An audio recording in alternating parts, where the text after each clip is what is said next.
Amen. Purihin po ang Panginoon. Maliho. Magandang umaga sa bawat isa sa atin. Welcome po sa Sunday morning services sa Jesus Christ Baptist Church. And this is the first part ng atin hong gawain paglinggo ng umaga, which is our Sunday School. Welcome din po sa ating mga kapatiran, kaibigan na nakatunghay sa atin hong live stream. At tayo nagpapasalamat sa Panginoon sa biyaya niya. Hindi ko ho alam kung ano ang inyong kalagayan, but I am excited. Next week na, sa biyaya ng Panginoon, ang ating anniversary Sunday. And I would like to encourage you to check our Facebook page. Nag-create ho tayo ng event doon and just indicate that you are going. At kakaiba na ngayon. Dati ang event ay kung ikaw ay pupunta o hindi. Pero may nakalagay na doon na saan yung lugar. Pero ngayon ay yung event ay online na particular. So again, ay lahat ng yun ay naka-disenyo sa ating present na kalagayan. And supposed to be, this will be one of the busiest week sa buhay ho ng ating hong iglesia when we prepare for our anniversary. At naalala ko ho ang ating mga kapatiran na kung saan mga kusa na nag-volunteer para sa mga gawain at nahandoon ang pagiging hands-on ng ating mga kapatiran sa mga bagay na yon. Pero limitado tayo sa ngayon. Pero I praise God na meron tayong mga kapatid na patuloy na nagtatanong din sa akin, Brother Paul, ano ba yung pwedeng gawin? Brother Paul, ano ba yung pwede naming maitulong? Kung meron pang mga bagay na kailangang ayusin gawin para sa ating anniversary, nagpapasalamat tayo sa Diyos sa mga kapatiran po na yon. And again, if you are willing and available, ang isa ho sa pinakakailangan natin, let me name 3. Una, prayer. Ano man ang gawin natin, kung hindi kikilos ang Panginoon, walang mangyayari. Ano man ang tanim, ano man ang dilig, kung hindi ang Diyos ang magbibigay ng paglago, walang mangyayari. So let's pray na ang Diyos, loobin niya at gamitin niya ang atin hong pagdiriwang na ito. Pangalawa, invite. So please wait, yung ating digital invitation ay medyo na late. Medyo na busy ho ako all throughout this week. Lord willing, this week all throughout last week, Lord willing, this week, i-forward na ho natin yung mga ating invitations. We are also planning, may kapatiran tayo nag-suggest ng video invitation. So magre-record pa ho tayo and I find it, we will try. Amen? We will try. At meron tayong mga bagay na sinubukan na noon na hindi naging effective. At may mga bagay tayo sinubukan din na naging effective sa biyaya ng Diyos. And we will try to be doing that. So pag-pray ho natin at nawa tayo ho ay patuloy na magtulungan. And then pangatlo ay atin hong i-engage or paalalahanan ng iba nating mga kapatiran na parang off the radar. Hindi mo na sila ma-detect pagdating sa gawain. So pag-pray ho natin, I'm trying to reach out. So maaaring kahit online man lang, kahit sa tawag or sa text, I'm trying to reach out sa ating mga kapatiran. Yung iba ay ating sinusubukang bisitahin. Pero meron talagang patuloy tayong pag-iingat because the threat of COVID-19 is real. Kagaya ho, nung atin hong in-announce at prayer request para sa De La Cruz family, si Brother Jonathan De La Cruz, mismong nanay nila ay namatay sa COVID-19. So pag-pray ho natin at nawa ay patuloy silang i-comfort ng Panginoon. Patuloy tayong mag-ingat at lalo na ho sa atin hong gawain. So those are our reminders, mabilis na reminders. Mamaya ulitin ho natin yan. Pero ngayon ho ay magsisimula tayo sa atin hong Sunday School. Hiningan natin si Brother Gab na pangunahan tayo sa pag-awit.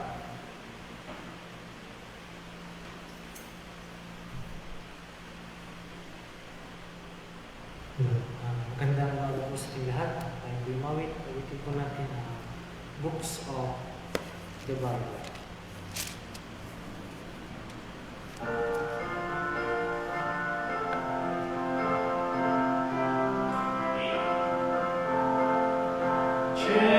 Genesis, Exodus, Leviticus, Numbers, Deuteronomy, Joshua, Judges, First and Second Samuel, First and Second Kings, Chronicles, Ezra, Nehemiah, Esther, Job, and Psalms, Proverbs, Ecclesiastes, Solomon,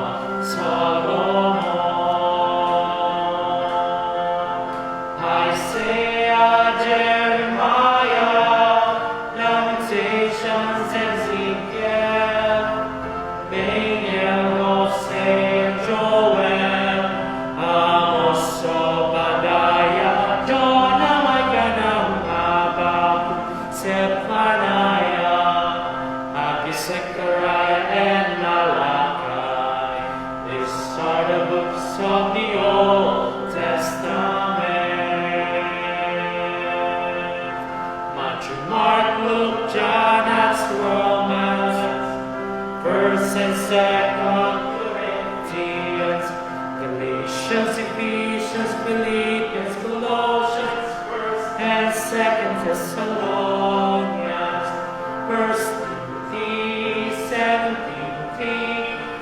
Titus, Philemon, Hebrews, James, First Peter, Second Peter, 3 John, Jude, and Revelation.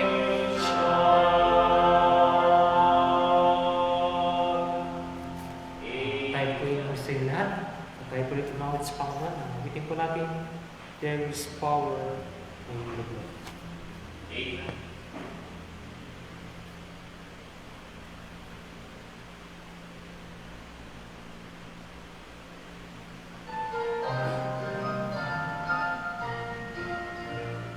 Would you be free from the burden of sin? There's power in the blood, power in the blood. Would you believe in the victory win? There's wonderful power in the blood. There's power, wonder-working power in the blood of the Lamb. There's power, wonder-working power in the precious blood of the Lamb. Would you be free from your passionate pride? There's power in the blood, power in the blood. Come for a cleansing to Calvary's side. There's wonderful power in the blood. There's power, wonder-working power in the blood of the Lamb. There's power, wonder-working power in the precious blood of the Lamb. Would you be wider, much wider than snow? There's power in the blood, power in the blood. Sin stains are lost, sin is life giving hope. There's wonderful power in the blood. There's power, wonder-working power in the blood of the Lamb. There's power, wonder-working power in the precious blood of the Lamb. Would you do service for Jesus your King? There's power in the blood, power in the blood. Would you live daily His praises to sing? There's wonderful power in the blood. There is power, wonder-working power in the blood of the Lamb. There is power, wonder-working power in the precious blood of the Lamb.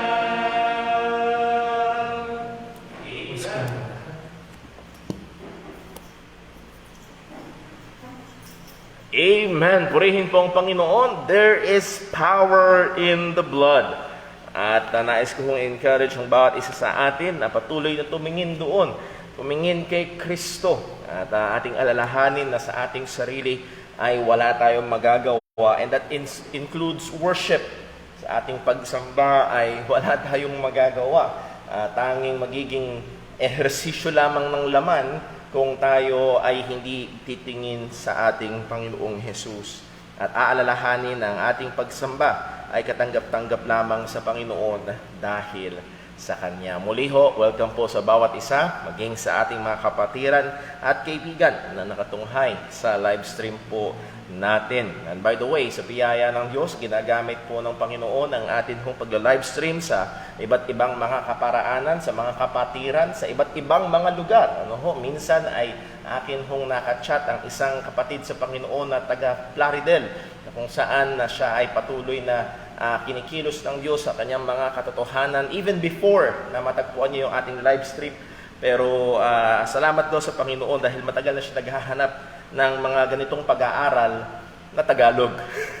Kadalasan daw na nakakapakinggan niya ay English, and yun ho ay malaking blessing daw po sa kanya. So again, hindi alam kung paano gagamitin ng Diyos at hanggang saan makakarating. Nawa ay patuloy na pagpalain ng Diyos at patuloy siyang maluwalhati. Dumako ho tayo sa atin hong pag-aaral ngayong umaga, and we are still slowly, but I hope clearly, pinag-aaralan natin ang katotohanan ng pagkadiyos ng ating Panginoong Hesukristo. And ang akin hong goal ay una, makita ho natin ang katotohanan ito ay hindi lang basta nakaugalian o nakalakihan na paniniwala. Hindi lang ito basta, well, itong doktrina ng Baptist, therefore, ito dapat ang paniwalaan ko. No, my goal is for us to see that it is really from the Scripture. Na pag tinignan natin ang salita ng Diyos sa kabuuan nito, wala tayong ibang pwedeng isipin o tanggapin kung hindi ang katotohanan na si Jesus ay totoong Diyos na nagkatawang tao. So, I hope we are convinced and we will be more convinced. And then pangalawa, isa rin ho sa goal ko ay tayong mga nananampalataya at nagpoproklama ng pagiging Diyos ng ating Panginoong Jesus ang ayon sa salita ng Diyos ay maging well-equipped din naman to defend the faith, to share the faith. And it is parang ganito, hindi mo kailangan ng COVID-19 vaccine 3 years ago. Bakit? Kasi wala pa namang COVID 3 years ago. At ngayon na ang COVID ay kalat, ang pagbabaksinate ay matindi. Well, ganoon din ho sa atin, sapagkat ang katuruan na si Jesus ay hindi Diyos, kundi tao lamang, ay kalat at napakadami sa ating bansa. Isa sa mga malalaking relihiyon sa Pilipinas na may malakas na political na impluensya ay ito ang paniniwala. And one of these days, malaki ang porsyento na makaka-encuentro tayo, makakaroon tayo ng kausap na ganon ang paniniwala. And I hope we are equipped sa biyaya ng Panginoon to open the Bible, na pag ikaw ay tanong, naniniwala ka bang si Jesus ay Diyos? Oo. Well, pakita mo nga sa Bible, at kaya mong buksan ng iyong Biblia, at kaya mo siyang dalhin sa salita ng Panginoon, at kaya mong ipaliwanag ang salita ng Diyos ng maayos upang ipakita ang katotohanan. So that is one of our goals. Kaya ho, nagiging marahan ang ating pag-aaral sa bagay po na ito. Well, ako ho ay na-excite, pero tayo ho muna ay manalangin at humingi ng tulong sa Panginoon para sa ating pag-aaral. Let us pray. O aming Amang Diyos, muli kami po ay lumalapit sa iyo, nagpupuri at nagpapasalamat sa iyong dakilang kabutihan na sa amin ay umabot at nagligtas. Salamat po sa katotohanan na bago pa itatag ang sanlibutan, kami ay pinili mo na sa iyong sarili. Sa katotohanan na bago pa itatag ang sanlibutan, ay iyong inilaan na si Jesus para mamatay para sa amin. Sa katotohanan na isang araw siya ay dumating at nagkatawang tao, namatay sa krus ng Kalbaryo para bayaran ng aming mga kasalanan at muling nabuhay upang ang sinumang sa Kanya ay sumampalataya ay magkaroon ng tunay na kaligtasan, buhay na walang hanggan. Salamat po Diyos. At Lord, aming hiling ngayon na Ikaw po ang gumabay sa amin. Yaman na maliwanag ng kalooban mo sa iyong salita ay lalo pa kaming lumalim sa pagkakilala sa aming Panginoong Jesus. Tulungan mo nawa kami, bigyan mo kami ng gising at handa na puso at kaisipan sa pag-aaral. At nawa, Panginoon, ay hindi lamang ito maging ehersisyo ng aming mga pag-iisip, kung hindi ito'y lalo magpaalab pa sa aming pagsamba at pagmamahal sa iyo, particularly sa aming Panginoong Hesukristo. O muli, Panginoon, Ikaw po ang gumabay at Ikaw po ang mag-ingat sa amin, at lahat ng ito'y dalangin namin sa ngalan ng aming Panginoong Jesus. Amen. Okay, so mabilis na review lamang po. Isa sa mga madalas na paratang sa mga naniniwala at nagpoproklama ng kadyusan ni Kristo ay ang katotohanan daw na si Jesus mismo, wala kang mababasa word for word na sinabi daw na ni Jesus na ako ay Diyos. And yes, we admit that. Walang word for word. Pero as we have seen sa salita ng Panginoon, may mga sinabi si Jesus that will only make sense if He is really deity, kung siya nga ay talagang tunay na Diyos. Nakita natin na talagang ibinubukod tangi ni Jesus ang kanyang sarili. Anong sabi niya sa kanyang mga kausap? Kayo ay galing sa lupa, ako ay galing sa taas. Again, ito ay talagang nagbubukod tangi sa kanya. Yung mga self-claims niya, He is the bread of life. Siya ang tinapay ng buhay. At ang sabi niya, ang tinapay ng buhay ay galing sa Ama sa langit. Isa pa na napakaganda ay buksan natin sandali sa John chapter 6. John chapter 6, and isa sa pinupunto nito ay ang pre-existence ng ating Panginoong Jesus. Nung siya ay nangaral na at ang mga tao ay natitigasan sa pangangaral ni Jesus, nahihirapan silang tanggapin ang pangangaral ni Jesus. Ang sabi niya sa kanila, sa verse number 61, when Jesus knew in himself that his disciples murmured at it, he said unto them, that this offend you. By the way, yung disciples dito is not the 12 disciples, but the thousands of people following Christ. Again, ang ibig sabihin, generic term or meaning ng disciple is followers. At this point of time, libo-libo ang sumusunod sa ating Panginoong Jesus at may 5,000 siyang pinakain in this chapter alone. At kaya nadaming sumusunod sa Kanya. At ang sabi ng salita ng Diyos sa Kanyang pagtuturo, sila ay na-offend, hindi nila matanggap. At ang sabi niya sa verse 62, and what if ye shall see the Son of Man ascend up, anong sunod na salita? Where He was before. Meron bang lugar na kinalalagyan si Jesus na siya ay umiiral bago siya dumating sa lupa? And the answer is,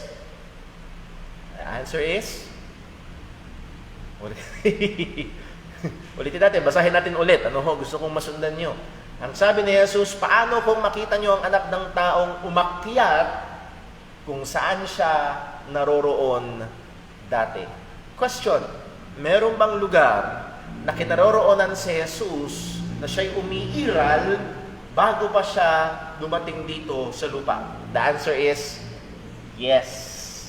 Ang katagang ito ni Jesus ay nonsense kung wala siyang pag-iral o tinatawag itong pre-existence. Meron na siyang pag-iral bago pa siya ipinagbuntis ni Maria. And ang mga nagtuturo na si Jesus ay hindi Diyos, lalo na siya ay tao lamang, flat out denies the pre-existence of our Lord Jesus Christ. Nakita natin na may mga prerogative siya na sa Diyos lamang, particularly ang pagpapatawad ng kasalanan, na kung saan hindi niya nirebuke yung mga tao, hindi, mali kayo, kaya din ng taong magpatawad, and that is in the ultimate sense, kaya din ng taong magpatawad ng kasalanan. No. Kung hindi inangkin niya na ang anak ng tao ay may kapangyarihan din, and ang implication noon, dahil siya ay Diyos. Dahil siya ay Diyos.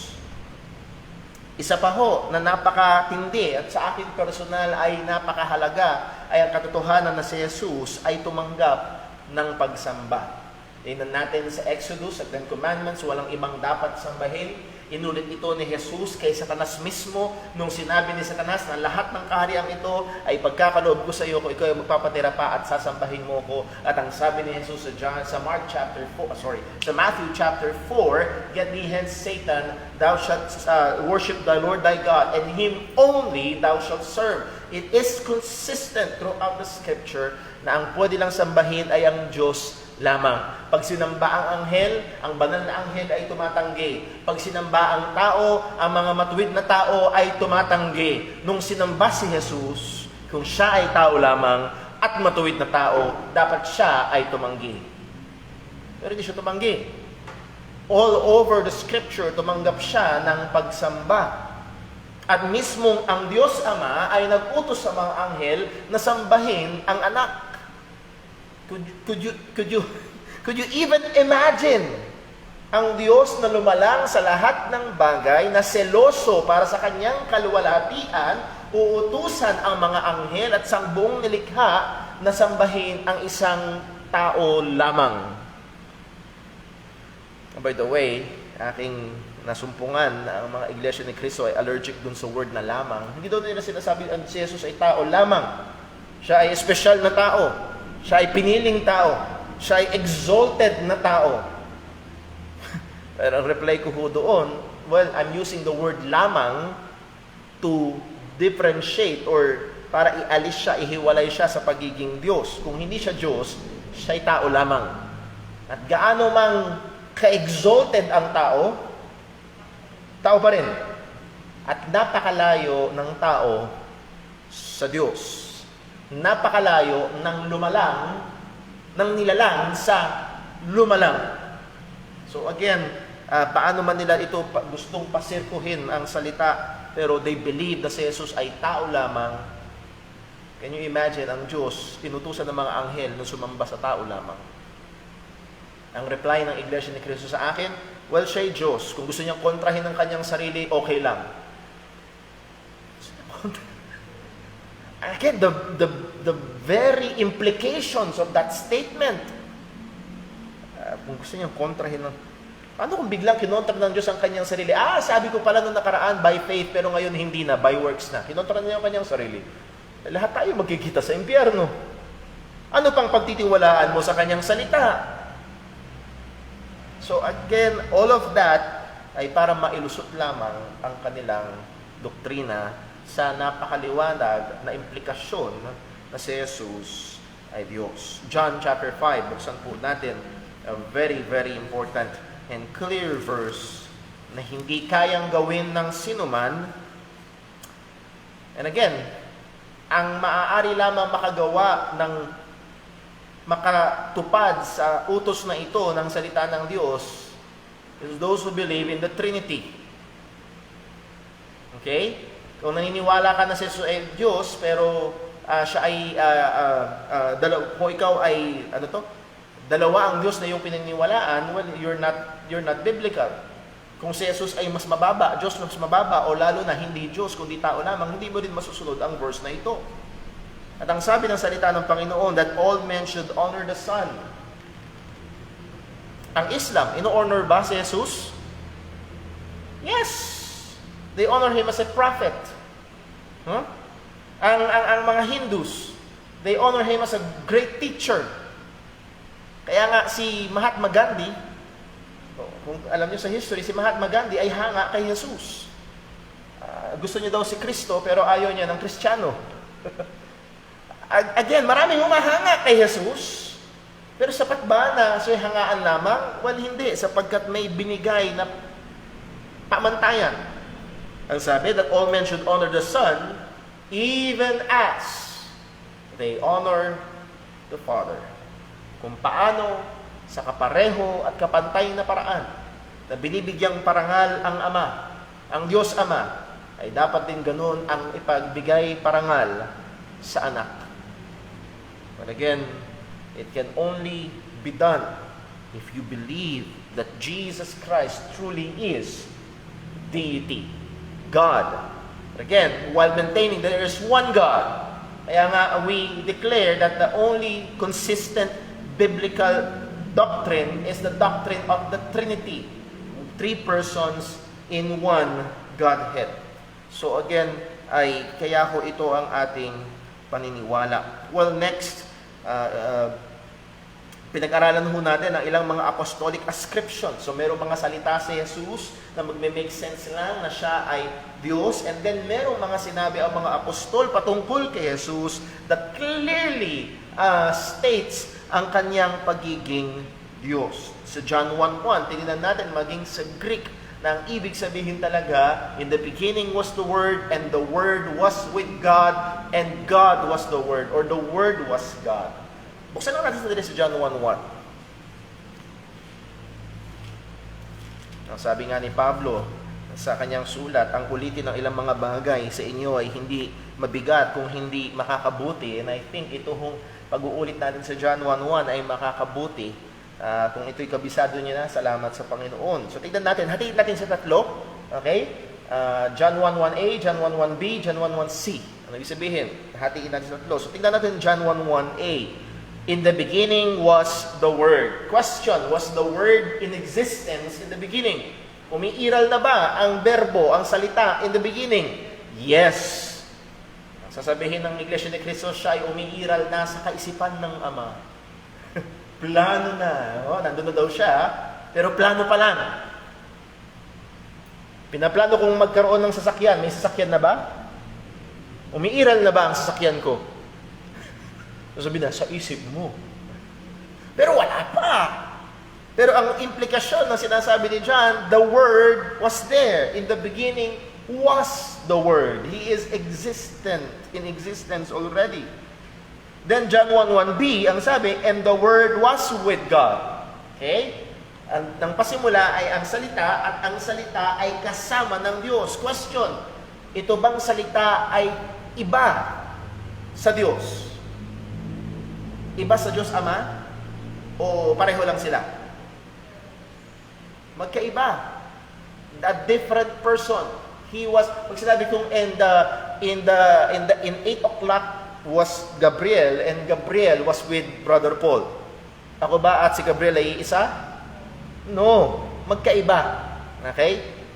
Magkaiba. Distinct persons. Yun ang ibig ko sabihin. May distinction.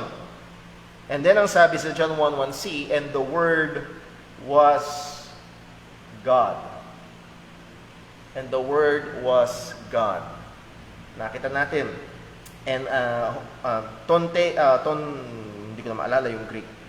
Pero ang malinaw na sinasabi ng salita ng Diyos that the word here is said to be deity. He was God. Siya ay Diyos. So ang salita na kasama ng Ama ay ang salita na kasama ng Diyos ay Diyos. Sasasabi, di dalawa ang Diyos mo, hindi nga isang nga eh. Paano nangyari yun? Kaya nga, the doctrine of the Trinity. They're just assuming Unitarian. Kaya paborito nila ang John 17:3. Pero again, we take not just one verse, we take the whole of Scripture. Yun yung malusog at tamang pag-aaral. And then pagdating sa verse 14, and the Word was made flesh. At nagkatawang tao ang Berbo, which was God. Nagkatawang tao ang Diyos. Ito ay maliwanag sa salita ng Panginoon. Pero nakita sa John 28:8, sinamba ni Thomas si Jesus at sinabi niya, "My Lord and my God." At sabi nila, naggulat lang daw si Thomas. Ano ang tamang pagkaunawa dito? Kung nagulat lang si Tomas, dapat nirebuke siya ni Jesus. Pero hindi. Tinanggap ni Jesus at anong tamang salita? Tinanggap ni Jesus na ito ay statement ng pananampalataya, tamang pananampalataya. Because thou hast seen, Thomas, thou hast believed. So that is a right belief. Yun ang tama. And unless you can say with Thomas to Jesus Christ, "My Lord and my God," you're not believing the right Christ. Di ba, nakaya mong sabihin, kagaya ni Tomas kay Jesus, "Ikaw, aking Diyos, aking Panginoon." Hanggat di mo siya kayang tawagin yun, hindi mo sinasamba ang Diyos ng Biblia, ang Kristo ng Biblia. And then sa Romans 9 verse 5, nakita natin, sa King James ay mahina ang translation pero malinaw sa ibang version ng Biblia. Nang sabi sa ASV, English Standard Version, Romans 9:5, "To them belong the patriarchs, and from their race, according to the flesh, is Christ, who is God over all, blessed forever. Amen." So malinaw that Christ is God over all. Malinaw itong statement ng salita ng Panginoon. Well, kung meron pa hong isang passage sa Scripture na atin hong nakita ng mga nakaraang pag-aaral, which is na ating hahapyawan ulit ngayon, ay walang iba kung hindi ang Philippians chapter 2. Philippians chapter 2.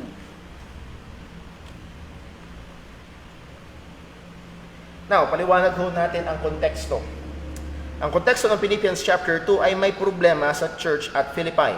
Anong problema sa church at Philippi? Magkakaroon tayo ng idea dyan simula sa verse number 2. Ano sabi sa Philippians 2 verse 2? "Fulfill ye my joy, that ye be like-minded, having the same love, being of one accord, of one mind."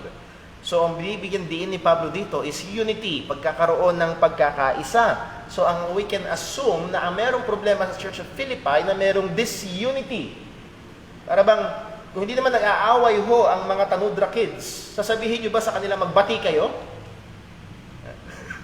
Kung hindi sila watak-watak, sasabihin nyo ba silang magkaisa kayo? Hindi naman. So narito ang paulit-ulit na pahayag ni Pablo, magkaisa kayo, magkaisa kayo, magkaisa kayo. So merong problema sa Philippi, nagkakawatak-watak sila. Ano ang dahilan? Sa Corinth, ang dahilan, meron silang masyadong paghanga sa mga mangangaral. I'm of Paul, I'm of Apollos. Yun ang dahilan ng kanilang pagkakawatak-watak. Pero dito, anong dahilan? Verse 3, "Let nothing be done through strife or vain glory." Merong vain glory, walang kabuluhang pagluluwalhati, walang kabuluhang pagtataas ng sarili. Mataas ang tingin nila, mas inuuna nila yung kanilang sarili. Kaya nga ang prescription ni Pablo ito, but in lowliness of mind, let each other esteem better than themselves. Ano ang kalagayan ng mga taga-Philippi? They see themselves better than others. Mas mataas ako, mas mahalaga ako kaysa sa kanila. Yun yung kalagayan ng mga taga-Philippi. And again, wala sigurong church na walang ganun. At kailangan ho itong laging maging paalala sa atin. Kaya nga sa verse 4, look not every man on his own things, but every man also on the things of others. Huwag ka lang nakatingin sa mga bagay patungkol sa iyo. Huwag ka lang concerned patungkol sa sarili mo. Tingnan mo rin ng iba. Which is sinabi sa Hebrews chapter 10. Let us consider one another. But I think sa verse 5, let this mind be in you, which was also in Christ Jesus. Ang ultimate example ng pagpapakumbaba ay binigay ni Pablo. And that is, ang problema sa Philippi ay disunity because of pride. At ano ang solusyon sa pride? Humility. At sinong pinakadakilang halimbawa ng humility? Walang iba kung hindi si Kristo. Anong sabi? Let this mind be in you, which was also in Christ Jesus. Ano ang kanyang kalagayan? Who, being in the form, morphe, he existed in the form of God. Thought it not be robbery to be equal with God. Now, yung words diyan sa verse number 6, thought it not be robbery, ang sa modern translation ay ang ibig sabihin hindi niya tinuri na isang bagay na kailangang tanganan.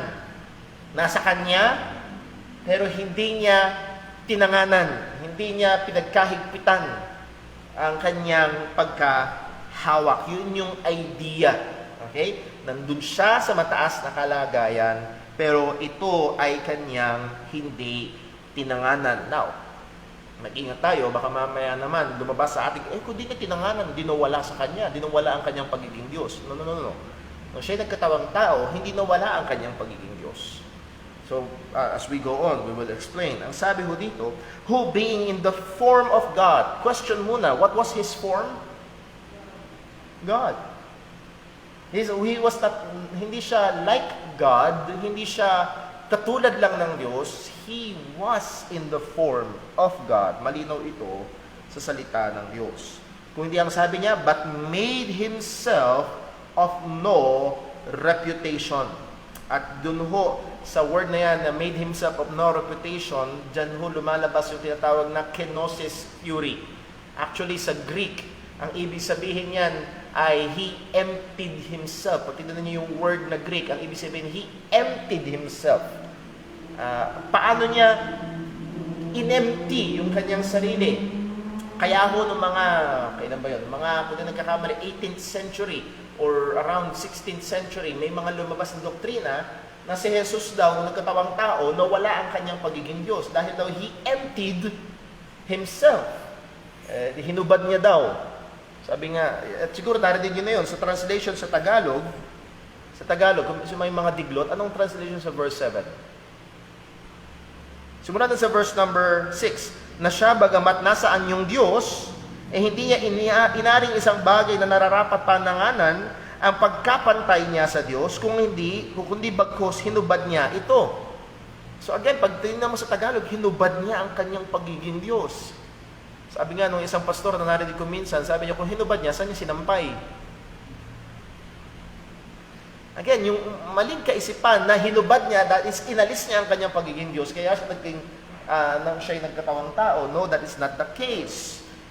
In what sense He emptied Himself? Paano niya in-empty ang kanyang sarili? Well, hindi natin kailangan mag-create ng doktrina sa ating kaisipan. Kailangan lang natin tingnan kung ano sinasabi ng salita ng Panginoon. How did He empty Himself? How did He make Himself of no reputation? Ang sabi, and took upon Him the form of a servant.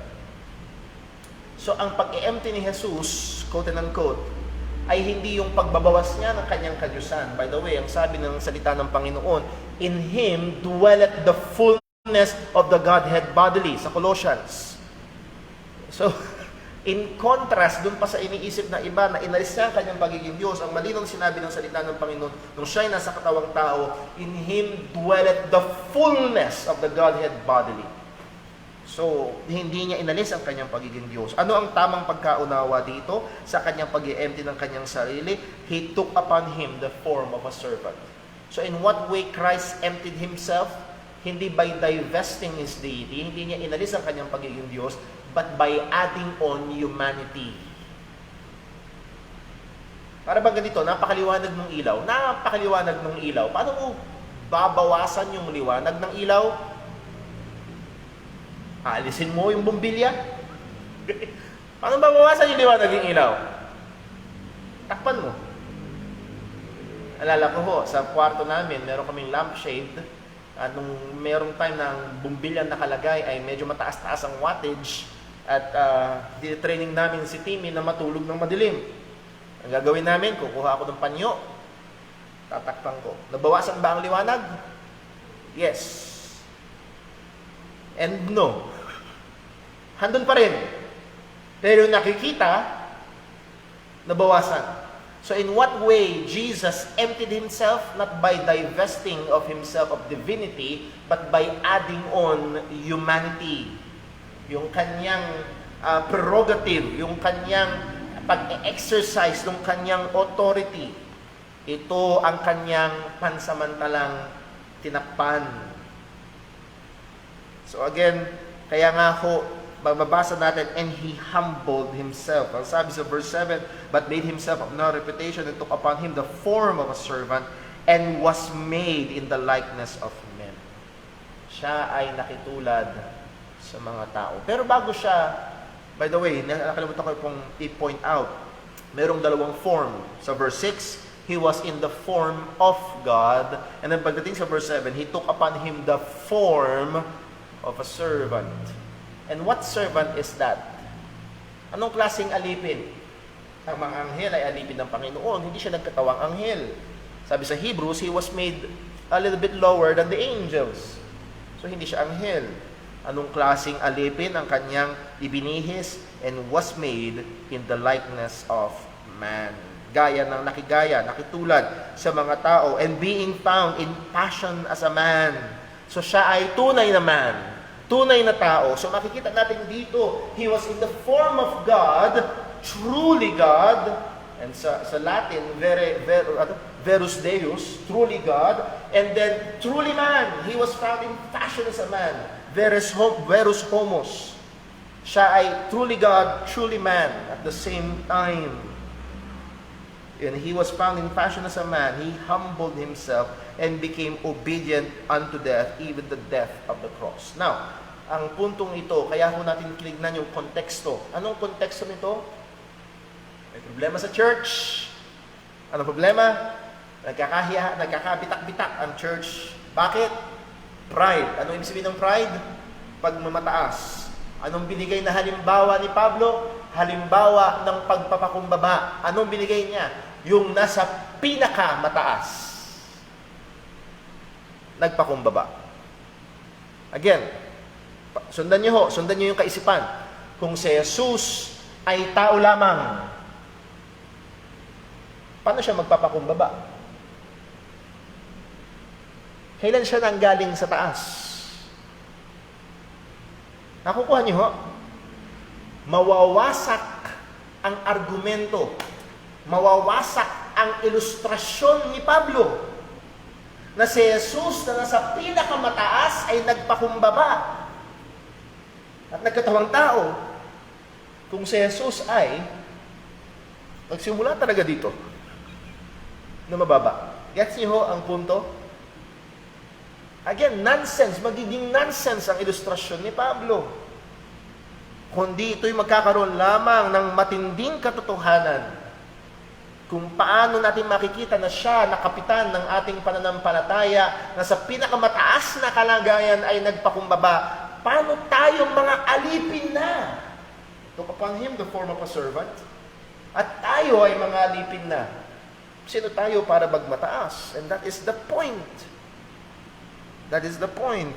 At mawawasak ang puntong ito kung hindi tatanggapin na si Jesus ay Diyos na nagkatawang tao.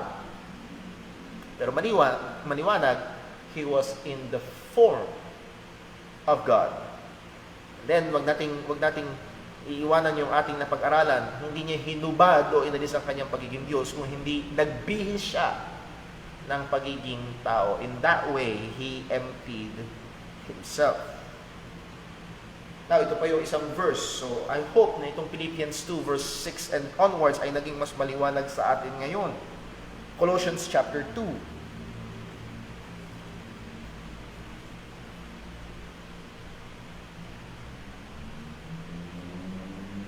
Colossians chapter 2 verse 9. Anong sabi ni Apostol Pablo?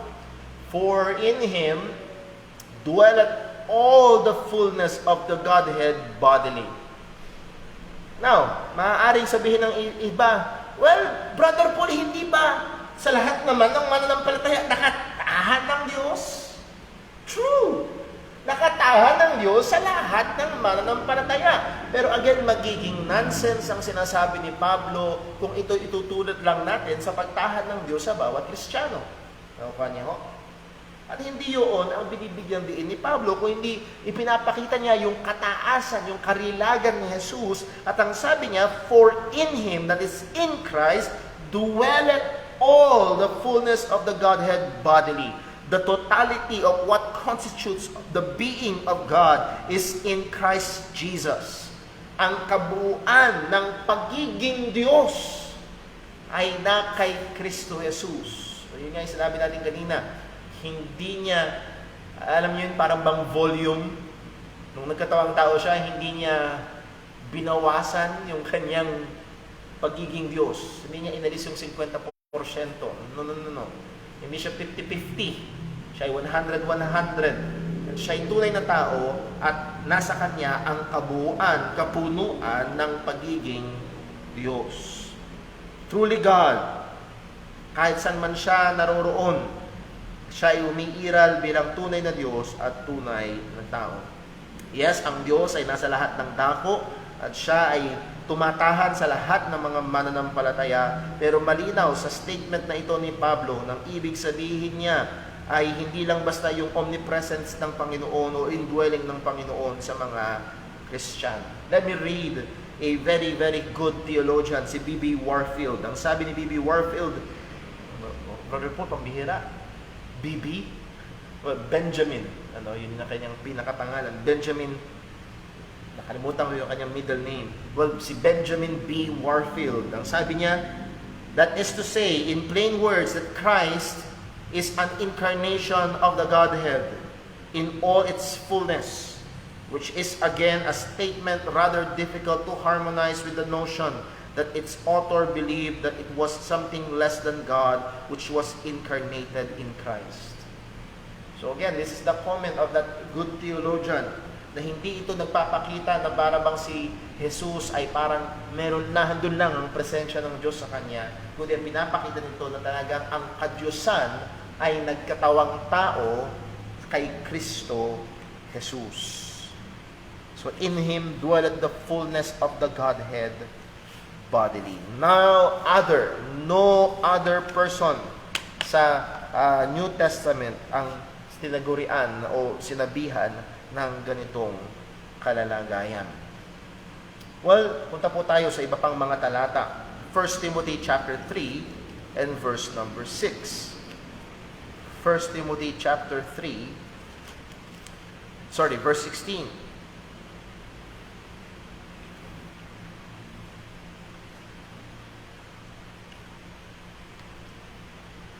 Ang sabi, 1 Timothy 3:16, and without controversy, great is the mystery of godliness.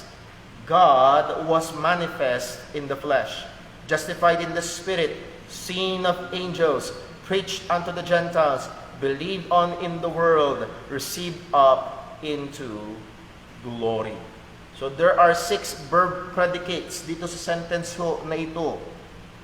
Una, manifest in the flesh, justified in the spirit, preached unto the Gentiles, seen of angels, preached unto the Gentiles, believed on in the world, received up into glory. At walang ibang lumalapat dito kung hindi ang ating Panginoong Yesu Kristo. And simply put, ang state dito, that Jesus Christ is God manifest in the flesh. Now, yes, pag binasa nyo sa ibang version at actually sa ibang mga Greek manuscripts, He was manifest in the flesh. Ano? So, malamang contend nila yan, pero malinaw na siya ang puto nagkatawang tao. At isa sa mga binibigyan din dito ay meron siyang kalalagayan bago siya nagkatawang tao. Titus chapter 2, verse 13. Titus chapter 2, verse 13. Ang sabi, looking for that blessed hope and the glorious appearing of the great God and Savior, Jesus Christ. So narito, meron tinatawag sa Greek, the Granville-Sharp rule. At actually, maliwanag din naman dito sa English na ang sabi sa verse 13, looking for the blessed hope and the glorious appearing of the great God. Ang isang magandang tanong sa hindi naniniwalang si Jesus ay Diyos, kailan sinabi sa Biblia na ang great God ay magpapakita? And that will actually be nonsense because no man had seen God at any time. Nakuha niyo ho? Pero sabi ni Jesus, ang nakakita sa akin ay nakakita sa Ama. So ang punto ho dito, makita ho natin, looking for the blessed hope and the glorious appearing of the great God and our Savior, Jesus Christ. Now, ang interpretation ng iba dito, dalawa daw ang magpapakita. Magpapakita daw ang the great God at magpapakita rin ang ating tagapagligtas na Panginoong Jesucristo. Pero again, just merely considering the grammar, merong isang definite article, the great God, para ba ganito, atin pong tawagin ang ama ng si Mr. Tanudra, atin pong, ngayon ho, magpapakita na si Brother Alex at tatay ni Sister Milen. Magkaiba ba yun? Iisa lang ang tinutukoy. So again, that definite article, the great God, pertains also doon ho sa verse number 30, sa verse, sa sinabi na our Savior, Jesus Christ. Again, the force of the grammar is great God, the great God, and Savior Jesus Christ is just one person. So, tinawag ba si Jesus na direkta na Diyos? Yes, maraming ulit sa Biblia.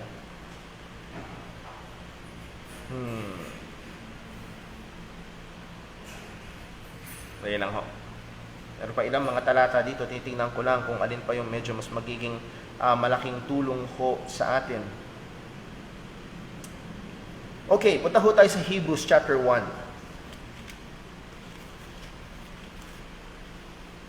Hebrews chapter 1.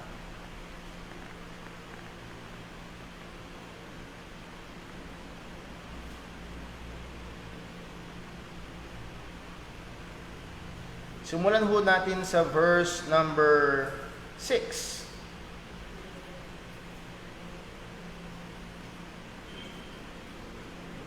Ano po ang sabi sa Hebrews chapter 1 verse 6? And again, when He, sino yung He? Well, sa verse 1, walang iba yan kung hindi ang Diyos. God, who at sundry times and in diverse manners spake in time past unto the fathers by the prophets. So siya yung tinutukoy sa verse number 6. And again, when He, that is God the Father, He bringeth in the first begotten, that is the Son. When He bringeth in the first begotten into the world, He saith, sino yung He? The Father. And let all the angels of God worship Him. So again, narito ang maliwanag, inuutusan ng Ama ang lahat ng mga anghel na sambahin ang first begotten. That's Jesus Christ. Wala nang ibang karapat-dapat sambahin kundi ang Diyos lamang. Tuloy natin ang basa sa verse 7. And of the angels He saith, who maketh His angels spirits and His ministers maketh His angels spirits and His ministers a flame of fire. Verse 8. But unto the Son He saith. Again sa angels, kanyang sinabi, kayo ay mga ministers, mga lingkod. Pero ang sabi niya sa anak, But unto the Son, He, God, saith, Thy throne, O God, is forever and ever. A scepter of righteousness is the scepter of Thy kingdom.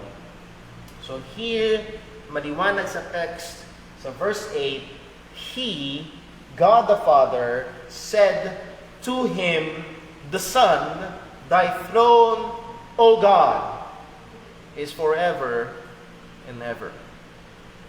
Alam niyo ho, isa sa mga, kumbaga, pako na kinakapitan ng mga iglesia ni Cristo ay John 17:3. Na kung saan sinabi ni Jesus, and this is eternal life, that they might know Thee, the only true God. So si Jesus daw, tinawag ang Ama na the only true God. So sino lang daw ang tunay na Diyos? Ang Ama. So pag si Jesus daw tinawag mong Diyos, eh hindi siya tunay. Yun yung punto nila. Again, an assumption of Unitarianism. Pero narito, ang malinaw, ang Ama ay tinawag ang anak na Diyos. It's either nagjo-joke lang ang Ama, o nagsinungaling ang Ama, o nagsasabi siya ng katotohanan. Joke lang, hindi siya totoong Diyos. Nagsinungaling, gusto kong maniwala kayong siya ay Diyos, pero hindi naman, tatawagin ko siyang Diyos. Siya talaga ay Diyos. Kaya ako nga inutusan ang lahat ng aking mga anghel na sambahin siya. So again, hindi lang natin tinitake ang isang verse at doon natin itatayo lahat. Hindi we take all the verses. Hindi lang tama, yung sinabi ni James White, hindi lang sola scriptura, but tota scriptura. The totality of Scripture. Ano bang sinasabi ng kabuuan ng Biblia? Hindi lang John 17:3 ang verse patungkol sa Diyos. Tinawag ni Jesus ang Ama na tunay na nakitanging nag-iisang Diyos. Tinawag ng Ama si Jesus ang anak na Diyos. So again, it's either God contradicting Himself, which is the INC will willingly accept. Pero na dito maliwanag tinawag si Jesus na Diyos. So again, there are many more passages na kung saan nagpapakita ng kadyusan ng ating Panginoong Jesucristo. Well, kailangan nating bilisan the Trinitarian relation. Pinag-aralan natin ito ng nakaraan sa pag-aaral natin about the Trinity. Sa Matthew 28, verse 19, ang sabi, Go ye therefore, teach all nations, baptizing them in the name. How many name? One name. Singular, plural. Sabi namin mo nga, Brother Paul, one name. Edi singular. Paano man ito i-twist and turn? Well, ang ibig sabihin ng name is authority, para bang sa ngalan ng hari ng Inglaterra, in the authority of the King of England. So yun ang isa sa mga uses talaga ng word na name, the authority or power of, under the rule of. Nevertheless, ang punto pa rin, just one authority. That means, the persons na sasaysayin shares in that one name, shares in that one authority. Sino ito na merong kabahagi sa iisang pangalan to, sa iisang otoridad na ito, baptizing them in the name of the Father and of the Son and of the Holy Ghost. So here are three persons, the Father, the Son, and the Holy Ghost in one name. Now, sa hindi naniniwala sa kadyusan ni Jesus at ng Banal na Espiritu, can you imagine? Bautismohan niya sila sa ngalan ng Diyos at ng tao at ng isang puwersa. Dahil yun ang paniniwala nila, si Jesus ay tao at ang Banal na Espiritu ay puwersa lamang. So bautismohan niya sila sa ngalan ng Diyos, ng Ama, at ni Jesus na tao at ang Banal na Espiritu na puwersa. That makes sense. This will only make sense if these three persons are viewed to be co-equal, co-eternal, pantay sa iisang kadyusan in the name, the singular name. Sabi again ni B.B. Warfield, the Father, the Son, and the Holy Spirit are therefore in some ineffable, ineffable, big English word, ibig sabihin ineffable, inexpressible sense, one, sharers in the single name. Of course, it is what we know as the Christian doctrine of the Trinity, which is suggested here. Again, it will only make sense. One name, the Father, the Son, and the Holy Spirit. 2 Corinthians 13 verse 14, the Christian benediction. At ito yung isa sa madalas nating sinasaysay tuwing pagkatapos ngayon ng ating gawain. The grace of the Lord Jesus Christ, the love of God, and the communion of the Holy Ghost be with you all. Amen. So here are three persons in this benediction, all shares in the blessing and sanctification of God's people. Sila ay kabahagi at kumikilos at kasama sa pag-iingat at pagpapala sa mga tao ng Diyos o sa mga mananampalataya. The grace of our Lord Jesus Christ and the love of God and the communion of the Holy Ghost. Sa 1 Peter 1 verse 2, andito ang participation ng Trinity pagdating sa ating kaligtasan. The three persons, ang sabi sa verse 2, 1 Peter 1, elect according to the foreknowledge of God, through the sanctification of the Spirit, unto obedience and sprinkling of the blood of Jesus Christ. So, again, God the Father, the Spirit, and Jesus Christ, particularly pertaining to our great salvation. Paulit-ulit sa mga greetings ni Apostol Pablo sa mga mananampalataya, pinapakita ang pagiging pantay ng tatlong personang ito. Just to take some examples sa Romans chapter 1. So Romans chapter 1 verse number 7.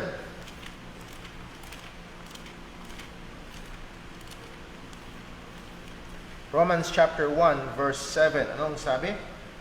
To all that be in Rome, beloved of God, called to be saints, grace to you and peace from our Father and the Lord Jesus Christ. Makikita natin lagi, madalas sa Biblia, Father and the Lord Jesus Christ.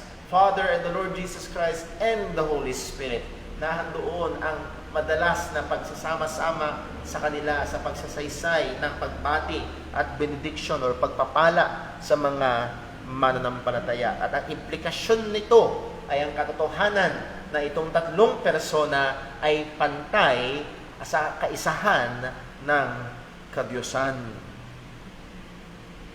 So muli, siguro sa nalalabi nating 10 minutes, punta tayo sa John chapter 17. At hopefully, ito yung maging tulong sa atin.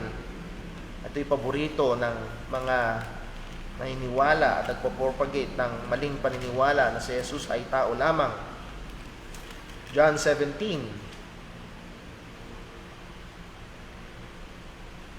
Verse number, wala sa verse 1. This word spake Jesus and lifted up his eyes to heaven and said, Father, the hour is come. Glorify thy Son, that thy Son also may glorify thee. Ano pa lang natin dito, luwalhatiin mo ang iyong anak upang ang iyong anak ay luwalhatiin ka din. Ang sabi sa verse 2, as thou hast given him power over all flesh, that he should give eternal life to as many as thou hast given him. So si Jesus ay binigyan ng kapangyarihan, binigyan ng karapatan, at ganoon din, binigyan siya ng kapangyarihan magbigay ng buhay na walang hanggan sa lahat ng ibinigay sa kanya ng Ama.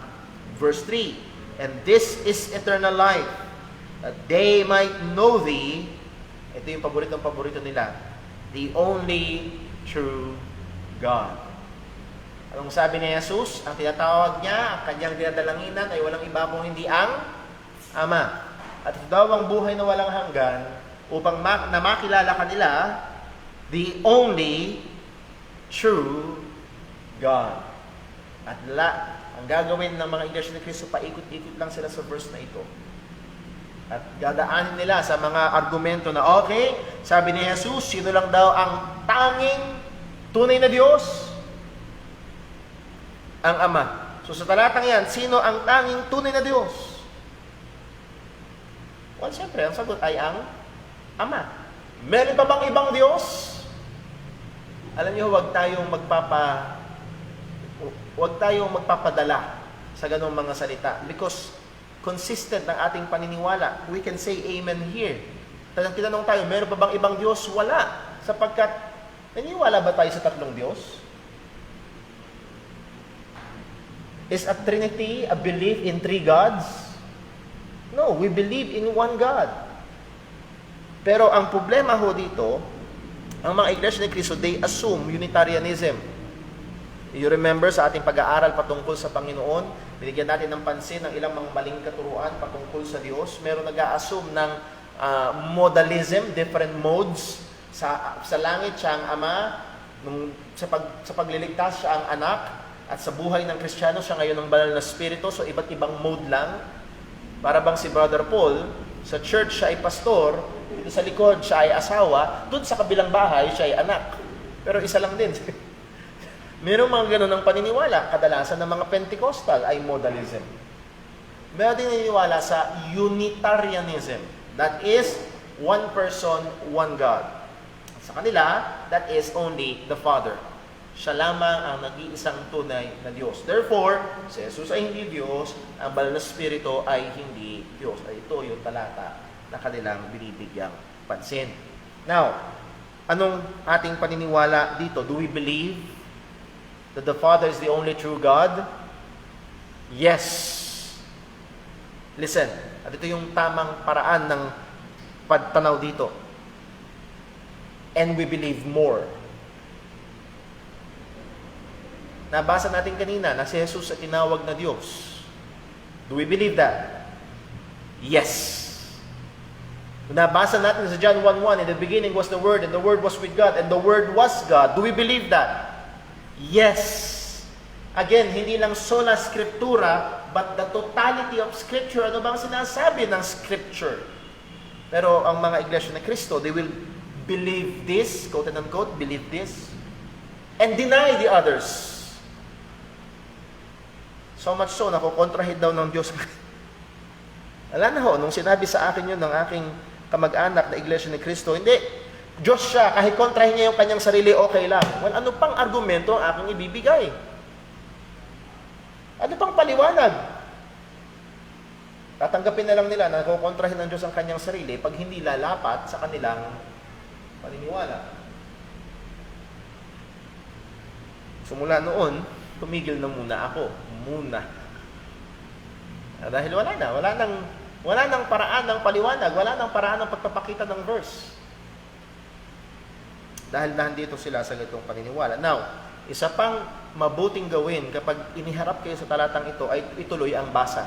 Sapagkat ang John 17 at ang buong Biblia hindi natapos sa verse 3. Verse 4, basahin po natin.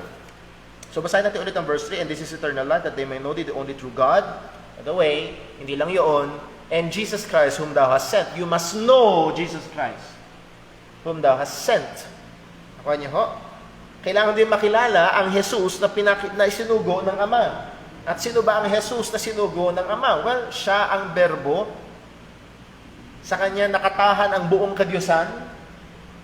Siya ay nasa anyong Diyos, ngunit nag-anyong tao. Malinaw sa salita ng Panginoon. Ito ang Kristo na kailangan nilang makilala. Verse 4, I have glorified thee on the earth. I have finished the work which thou gavest me to do. Verse 5, and now, O Father, glorify thou me with thine own self. Can you imagine? A creature. Isang nilalang, isang tao. Sasabihin niya sa Diyos, nag-iisang Diyos, tunay na Diyos, o ngayon, O Diyos, luwalhatiin mo ako ng iyong sarili. Anong sabi ng Diyos? Ang aking kaluwalhatian ay hindi ko ibabahagi kanino man. Dito ho papasok yung kadelikaduhan o kapanganib nung sinabi ng Iglesia ni Cristo na ang Diyos ay Diyos, kung gusto niya kontrahin yung sarili niya, pwede. Sinabi ng Diyos sa lumang tipan, hindi ko ibabahagi ang aking kaluwalhatian kay naman. Well, pwede niyang kontrahin yung kanyang sarili. Ngayon, ibabahagi niya sa isang tao. Diyos siya eh. So again, wala nang talata sa Biblia ang hindi pwedeng sirain. Doon sa statement na yun. Ulit natin ang basa. Verse 5. And now, O Father, glorify thou me with thine own self, with the glory which I had with thee. Kailan daw? Before the world was. So, and this is eternal life, that they might know thee, the only true God, and Jesus Christ, whom thou hast sent. Sino itong si Jesus Christ na sinugo ng Ama? Sa verse 5, siya ang Jesus Christ na may kaluwalhatian with the glory which I had. Meron ba siyang kaluwalhatian noon? Meron. Sino yung kasama niya nung siya may kaluwalhatian noon? Which I had with thee. Kasama ba siya ng Diyos noon, ng Ama? Yes. Kailan? Before the world was. So ang anak na sinugo na kailangan nilang kailalanin ay ang anak na may kaluwalhatian na kasama ng Ama bago pa ang simula. In the beginning was the Word, and the Word was with God. Anong kaluwalhatian meron siya? And the Word was God. Ang kaluwalhatian na meron siya ay hindi kaluwalhatian ng anghel, at hindi kaluwalhatian ng pinakamataas na uri ng tao, kundi kaluwalhatian ng Diyos. So kung sakali may ma-encounter kayo, ipapako nila sa John 17:3. Read up to verse 5. At kung hindi nila kayang tanggapin ang verse 5, hindi sila consistent. Gusto mo ipatanggap sa akin ang verse 3, pero ayaw mo tanggapin ang verse 5. Ako nilatanggap ko pareho. Again, not just sola scriptura, but tota scriptura. At dito lalabas ang kagandahan ng Trinitarian doctrine, that the Bible is teaching that God, one God in three persons. Sa ibang termino, the triune God. So muli, nakita ho natin na si Jesus ay tunay, Diyos na nagkatawang tao. Nagkatawang tao, namuhay ng walang kasalanan, namatay para sa mga makasalanan, nabuhay muli upang ang makasalanang sasampalataya sa Kanya ay mahugasan at mabihisan ng perpektong katwiran. Ito ang dahilan kaya siya nagkatawang tao. Diyos ng katawang tao. Para maligtas ang mga makasalanan. Let me end this lesson with a challenge. Si Jesus ay nagkatawang tao para magligtas ng makasalanan. Let me ask the question, ikaw ba ay ligtas na? Ikaw ba ay sumampalataya na kay Jesus? Tunay ka na bang nanampalataya, nagtiwala sa Kanya? Kagaya ni Apostol Pablo sa Philippians chapter 3, haharap ako sa Panginoon, sabi ni Pablo, hindi daladala ang aking sariling katwiran, kung hindi haharap ako sa Panginoon na nabibihisan ng katwiran ni Kristo. Another way of putting this question, pag namatay ka, tatanggapin ka ba ng Diyos? At kung sagot mo ay oo, ang susunod tanong ay ito, bakit ka tatanggapin? Bakit ka magiging katanggap-tanggap? At kung ang sagot mo dyan ay kasi mabait ako, kasi nagsisimba ako, kasi hindi naman ako masama, well, all of those are wrong answer. Kapagkat walang matuwid, wala kahit isa. Si Pablo, bakit siya tatanggapin ng Panginoon? Dahil siya ay nabibihisan ng isang katwiran na hindi sa kanyang sarili, kundi isang perpektong katwiran na ibinihis sa kanya sa pamamagitan ng kanyang pananampalataya kay Kristo. Again, si Jesus. Nanampalataya ka na ba kay Jesus? Ikaw ba ay magiging katanggap-tanggap sa harapan ng Ama? Ano ang dahilan? Walang ibang paraan kung hindi si Jesucristo lang. Siya ay Diyos na nagkatawang tao para magligtas sa ating mga makasalanan. Let's pray. Panginoon naming Diyos, aming Ama sa langit, salamat po sa mga katotohanan ito. O Panginoon, again, hindi namin layunin na ipakita na mas mahusay kami o mas mataas kami o mas magaling kami. Kundi ang after namin ang iyong katotohanan. Nawa ang mga katotohanan ito patungkol kay Kristo ay lalong magtulak sa amin sa mas mainit, mas mataas na pagsamba, mas masipag na paglilingkod. At nawa, Panginoon, ay tulungan mo kami kung kinakailangan ay sagutin ng mga kumikwestiyon sa katotohanan patungkol sa aming Panginoong Hesukristo. Tulungan mo kami, bigyan mo kami ng wisdom, bigyan mo kami ng karunungan, oo, bigyan mo kami ng pagmamahal sa iyo at sa mga taong ito. O Panginoon, ikaw lamang maluwalhati. Nawa, O Diyos, masumpungan mo kami na nagbabantay at nag-iingat sa katotohanan ito hanggang sa mga susunod na henerasyon pa. Lahat ng ito maging ang aming pagpapatuloy sa pagsamba, sa aming gawain, na aming tiyatagubilin sa iyo. Sa ngalan ni Jesus pong aming dalangin. Amen. So tayo dadako ho sa ating 15-minute break. Again, merong some refreshments po dyan sa labas. Pwede ho kayong kumuha at uminom ng kape para magising. I-maintain ho natin ang ating physical distancing hanggat maaari. Kung hindi naman tayo, patilitinin natin yung pag-wear ng ating mask at face shield. God bless po. Ingat po tayo. Break time po tayo.